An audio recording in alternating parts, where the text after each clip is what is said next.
You cannot sublimate on cotton. Nothing. It will not work, okay? So you need to have at least 65% polyester blend in your shirts in order to sublimate onto them. The higher the poly count, the better. All right, so be aware of that. You can't just take this white cotton shirt and sublimate onto it. It's not going to work. And no matter what, you could have a 100% polyester shirt. If it's black or dark or anything like that, you won't be able to sublimate onto it, okay? So if you're planning to sublimate onto garments, it needs to be light color and it needs to have a very high percent of polyester in it.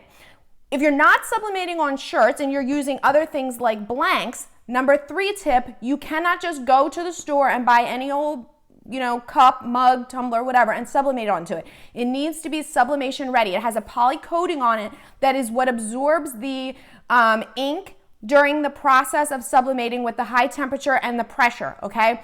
So my number 3 thing to let you know is that sublimation blanks are not necessarily cheap, okay? And because there is a learning curve, you need to factor that in. You will always have to test, okay? If you look closely at this mug, tumbler, you can see there's white at the top, there's white at the bottom, okay? This is a mug that was tested.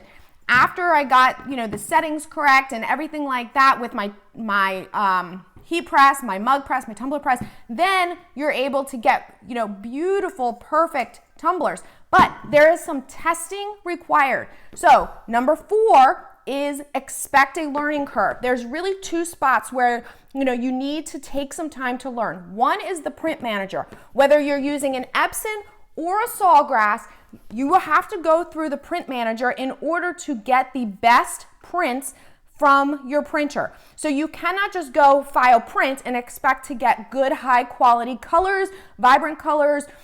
What you need to do is learn how to use your print manager. And I have blog posts, I have videos. There's lots of videos on Silhouette U that are not here on YouTube. If you need one-on-one help, Silhouette U again. We have help for that type of thing, but you do need to factor that into the time and the expense it's going to take when you're getting into sublimation.